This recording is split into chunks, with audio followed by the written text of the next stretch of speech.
Olá! No vídeo de hoje eu quero falar um pouco sobre as 4 cordas da lira e me especificar na primeira corda, que é a corda do ser filho ou do ser filha. Eu vou começar explicando um pouco sobre essas 4 cordas sobre essas 4 cordas da lira, um conceito de Santa Teresinha, e depois eu vou me aprofundar um pouco mais na primeira corda, que é a do ser filha.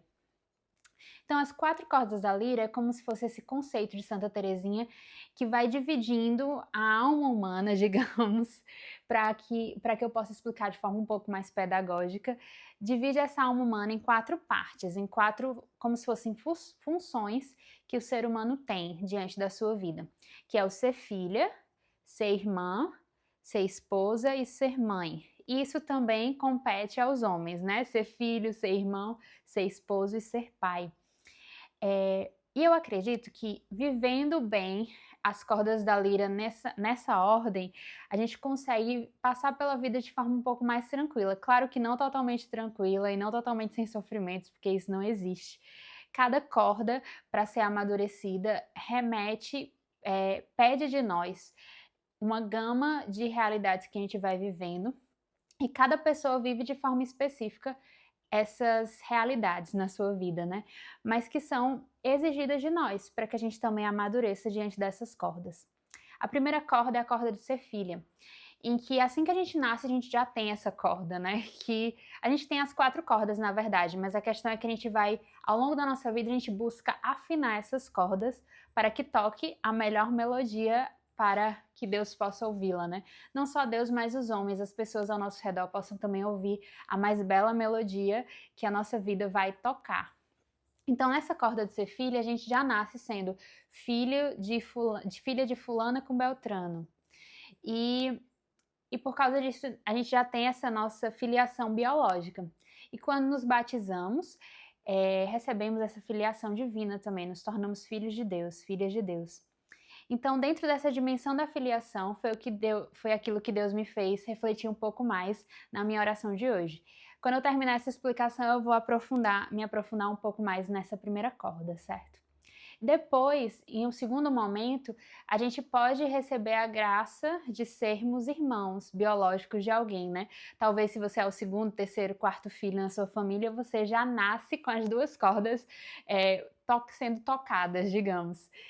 Então, mas existe também a nossa irmandade, o nosso ser irmão, a nossa fraternidade diante das pessoas do mundo, né? Das pessoas que estão ao nosso redor. É como na palavra que diz: você precisa amar a Deus sobre todas as coisas e ao próximo como a si mesmo. E quem é esse próximo? É o nosso irmão. Então, assim, por isso que essa segunda corda também é bem importante. Essas 2 cordas são as que estão nesses 2 mandamentos mais importantes da lei de Deus. Amar a Deus sobre todas as coisas, que é o nosso Pai, nós somos filhos dele, e amar ao próximo como a nós mesmos, que é o nosso irmão.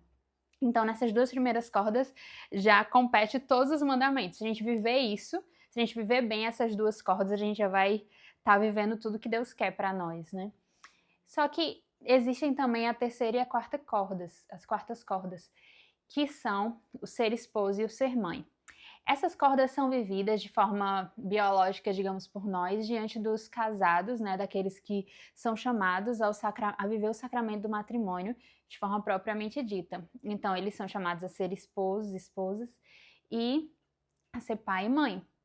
Só que existe também essa dimensão de forma espiritual.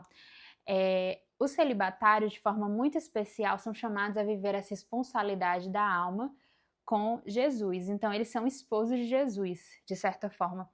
E todos nós, mesmo nós que somos casados, também somos chamados a viver essa responsabilidade com Jesus, porque a nossa alma é uma alma esposa de Jesus, de forma propriamente dita, porque nós almejamos por nos unir a Ele. Nós que somos igreja, todos que fazem parte da igreja de Cristo são esposas de Cristo, como também tem aquela passagem, né? Que Cristo morreu pela sua esposa e que os esposos cristãos, o matrimônio em si é uma metáfora, né? É essa vivência natural daquilo que Cristo viveu e vive com a igreja até hoje, que foi capaz de morrer por amor a ela. Então, nós como igreja já somos também esposos de Cristo de forma espiritual. Mas alguns de nós também têm um esposo, uma esposa de forma biológica, digamos, né? Nos casamos e vivemos esse sacramento do matrimônio, que gera os frutos que são os filhos, e assim nos tornamos pais e mães. Então, assim, buscar viver bem essas 4 cordas da lira precisa ser a meta maior da nossa vida, que como eu já falei, né, nos mandamentos de Deus já fala dessas 2 primeiras cordas, então você não precisa se casar com ninguém, você não precisa ser pai ou mãe biológico de ninguém, se você viver esses 2 primeiros mandamentos, você já vai para o céu, né, assim.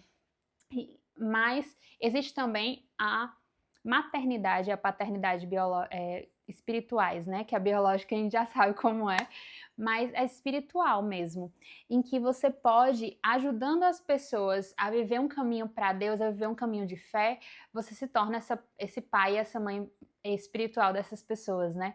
Conduzir para Deus é ser este pai e essa mãe. Nossos pais e nossas mães biológicas nos conduzem para que possamos nos alimentar, para que possamos nos educar, para que vivamos as coisas mais importantes nessa terra, de forma material. E alguns dos nossos pais também nos levam para as coisas do céu. Então, além de serem nossos pais biológicos, também são nossos pais espirituais. Mas nós, ainda que não sejamos pais ou mães biológicas, podemos ser pais, mães espirituais. Então, assim, as 4 cordas da lira são alcançáveis para todos nós. Ainda que a gente não conheceu nossos pais, nós somos filhos de Deus. Ainda que não tenhamos irmãos biológicos, somos filhos únicos. Somos chamados a ser irmãos de todos, viver essa fraternidade com todos. Ainda que não sejamos casados, somos chamados como igreja a ser esposos de Cristo. E ainda que não tenhamos filhos, somos chamados a viver essa maternidade, paternidade espiritual. Então é uma graça que é dada a todos nós, a todo ser humano. Basta que nos abramos a vivê-la. E agora eu vou descer um pouco, me especificar um pouco mais nessa parte do ser filho.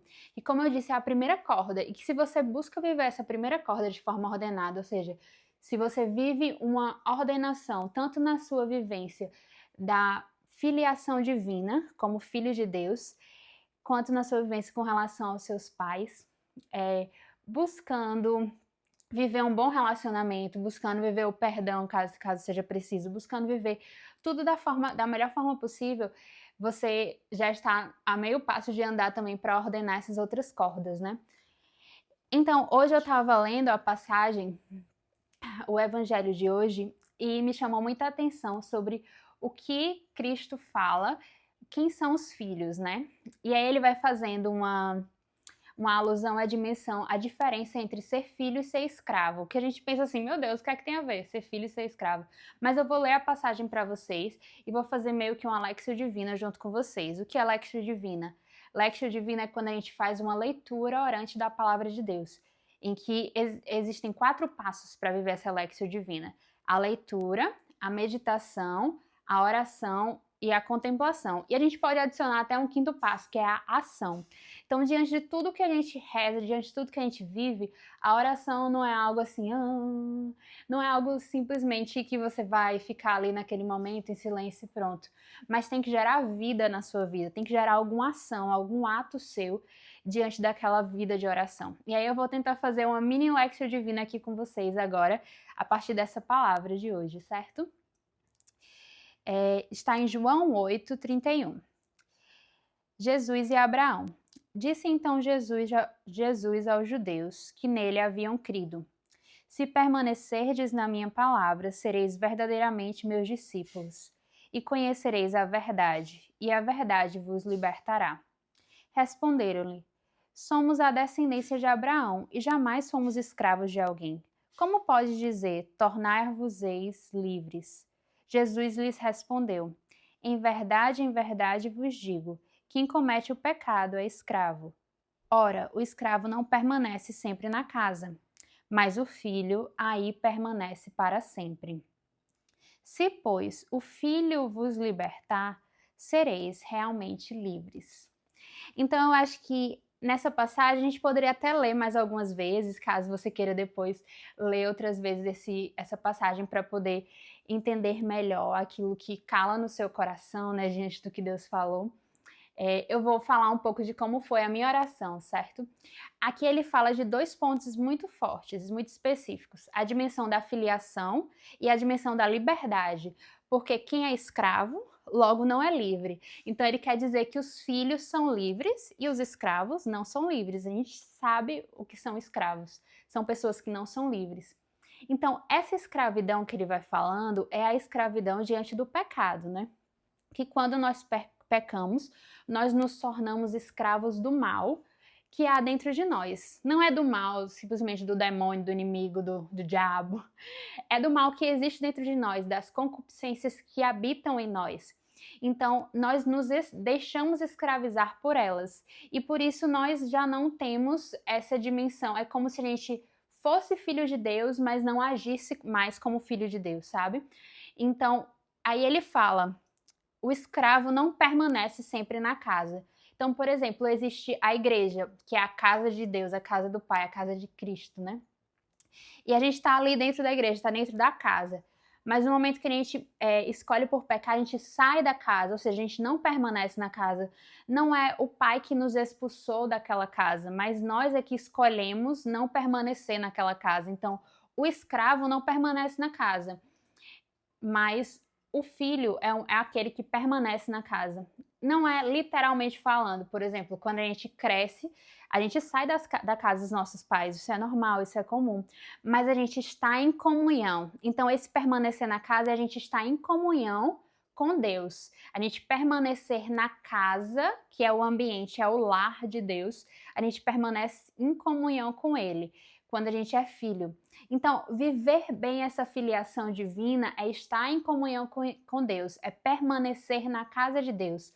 Porque se escolhemos nos tornar escravos do pecado que habita em nós mesmos, ou seja, se escolhemos fazer somente o que a gente quer, porque a gente é livre e tudo, a gente pensa que a gente é livre, mas na verdade a gente é escravo.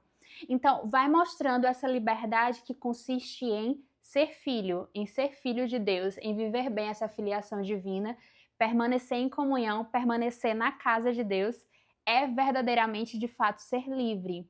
Então, pois se o Filho vos libertar, sereis realmente livres. E o Filho nos libertou, né? Através da sua morte e ressurreição. Então, assim, ele está predizendo aquilo que ele mesmo vai fazer, né, Jesus, quando ele nos libertar através da sua paixão, morte e ressurreição. Então, assim, a dimensão de viver bem essa filiação divina é permanecer em comunhão e permanecer na casa de Deus. E que isso até nos leva também a viver uma boa filiação humana. Principalmente se nossos pais têm também esses mesmos valores, né?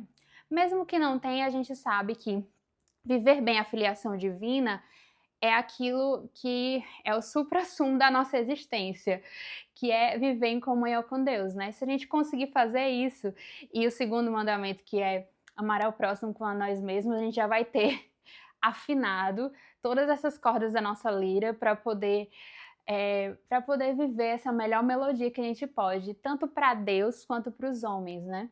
Então acho que é esse o caminho diante dessas cordas da lira, e eu queria partilhar um pouco com vocês sobre essa reflexão que eu tive da palavra de hoje, do Evangelho. Espero que vocês tenham gostado do vídeo. Se vocês quiserem também, podem me seguir aqui, podem dizer que gostaram, né, do vídeo. E eu também escrevo textos semanais no Substack, então você pode se inscrever, que tem o link também aqui embaixo para o meu Substack, certo? Substack é como se fosse um blog de hoje em dia, sabe? Uma newsletter, em que a cada semana eu escrevo um texto sobre algum assunto. Então é isso, e até o próximo vídeo.